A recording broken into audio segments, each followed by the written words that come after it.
Kalady Adishankara engineering കോളേജിന്റെ നേതൃത്വത്തിൽ നടത്തിയ cluster meeting Pavizham health diet private limited MD NP Antony ഉദ്ഘാടനം ചെയ്തു.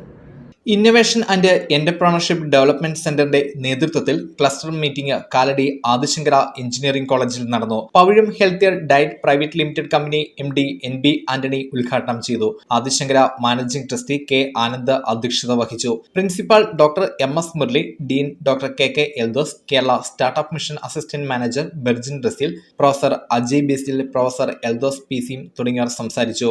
സംരംഭങ്ങൾ തുടങ്ങുന്നതുമായി ബന്ധപ്പെട്ട് വിവിധ ക്ലാസുകളും നടന്നു. കേരളത്തിലെ വിവിധ കോളേജുകളിൽ നിന്നുള്ള തിരഞ്ഞെടുക്കപ്പെട്ട വിദ്യാർത്ഥികളാണ് മീറ്റിംഗിൽ പങ്കെടുത്തത്.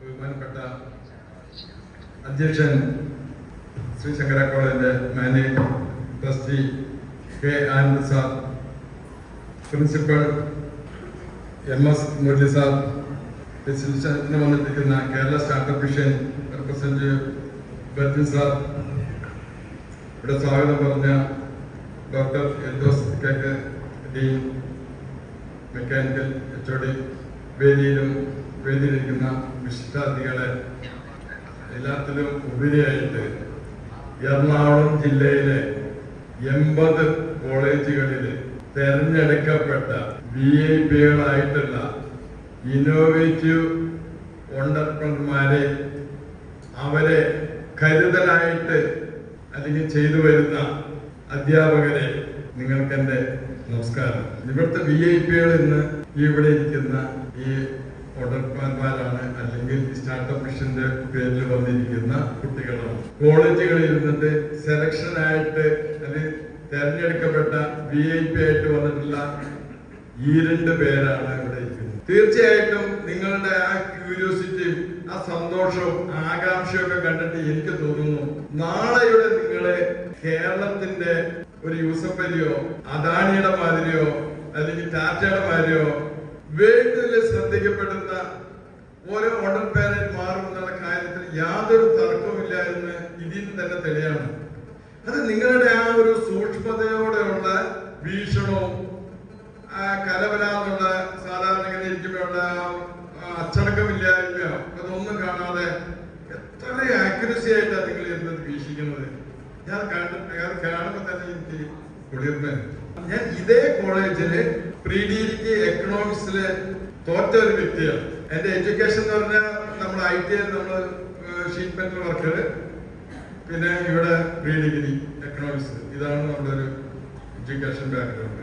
എന്നിരുന്നാലും എന്റെ പിതാവിൽ നിന്നും വന്ന ഇത് കണ്ടിട്ട് അനുകരിച്ച് നമ്മൾ തുടങ്ങിയ ചെറിയ ഒരു സ്ഥാപനമായിട്ട് തുടങ്ങുകയും 6 ആളെ വെച്ച് ജോലി ചെയ്യുകയും അത് വളരുകയും അതിനുശേഷം ഞാനും എന്റെ ചേട്ടനും കൂടിയിട്ട് ഒരു മോഡേൺ റൈസ് മില്ല് തന്നെ സ്ഥാപിക്കുകയും വളരെയധികം സാമ്പത്തിക പരിമിതിയിൽ നിന്നുകൊണ്ട് തന്നെയാണ് നമ്മളിത് ചെയ്തത്. അങ്ങനെ സ്ഥാപിക്കുകയും ഇന്ന് സൗത്ത് ഇന്ത്യയിലെ ഏറ്റവും വലിയ റൈസ് മില്ലായിട്ട് മാറുകയും ചെയ്ത ഒരു പ്രസ്ഥാനം നയിക്കുന്ന എന്റെ മാനേജിംഗ് ഡയറക്ടറാണ് ഞാൻ. അതിൽ തന്നെ നിങ്ങൾക്ക് മനസ്സിലാവും, നിങ്ങൾ എന്നിലോ എത്രയോ മോഡിൽ നിൽക്കുന്ന ആൾക്കാരാണ്. അപ്പൊ ഞാൻ നേരത്തെ പറഞ്ഞ കാര്യങ്ങൾ സാഹിത്യമാക്കുന്നതിന് ഒരു ബുദ്ധിമുട്ടില്ല. എന്നെ പോലെ ചെറിയ ഒരാൾക്ക് സാധിച്ചുവെങ്കിൽ ഇത്ര ഇന്നത്തെ നൂതന സാങ്കേതിക വിദ്യകളുടെ സഹായം നിങ്ങളുടെ വിരൽത്തുമ്പിൽ ഉള്ളപ്പോൾ നിങ്ങൾക്ക് എന്താണ് പോരായുള്ളത്? ഇത് നമ്മൾ സ്വീകരിക്കാൻ തയ്യാറായി മാത്രം മതി. അപ്പോ സ്വീകരിക്കാൻ തയ്യാറായ സമയത്ത് എല്ലാം നിങ്ങളിങ്ങനെ നല്ലത് മാത്രമെന്ന് വിചാരിക്കരുത്. ഇതില് നല്ലതും ചീത്തകളും വരും, എല്ലാം നമ്മുടെ പരീക്ഷണങ്ങൾ വരും. അവിടെ നമ്മൾ സമചിത്തതയോടെ ഇതിനെ വിവേചിച്ചറിയുകയും സ്വീകരിക്കുകയും വേണ്ടാത്തിന് തള്ളിക്കളയുകയും ചെയ്ത് നിരന്തരമായിട്ടുള്ള പരിശ്രമം ഉണ്ടായാൽ മതി.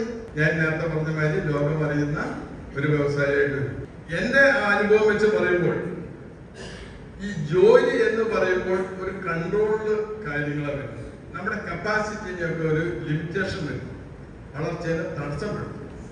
അപ്പൊ നമ്മൾ ചിന്തിക്കേണ്ടത് ഒരു ഓണ്ടർപ്രണർ ആവണം എന്നുള്ള ഒരു ചിന്ത വന്നു കഴിഞ്ഞാൽ നമ്മളോട് പറയുന്ന കാര്യങ്ങൾ മാത്രം ചെയ്യുന്ന ഒരു ജോലിക്കാരൻ മാത്രമാവാതെ നമ്മളൊരു വ്യവസായി എന്ന രീതിയിൽ നമ്മൾ ചിന്തിക്കുകയും അവിടെ നടക്കുന്ന കാര്യങ്ങൾ നമ്മളൊരു ഓണ്ടർപ്രണർ എന്ന രീതിയിൽ ഏറ്റെടുക്കുകയും ചെയ്താൽ, ഞാൻ നേരത്തെ പറഞ്ഞ ലീഡർഷിപ്പിന്റെ ഇതിലേക്ക് കയറി വരും.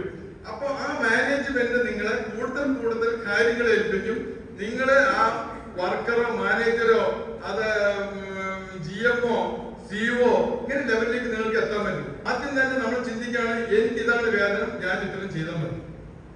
ആ ആറ്റിറ്റ്യൂഡ് നമ്മളൊന്ന് ചേഞ്ച് ചെയ്താൽ മാത്രം മതി. നമ്മൾ ഡിമാൻഡ് ഇല്ലാതെ നമ്മൾ ജോലി ചെയ്യാം.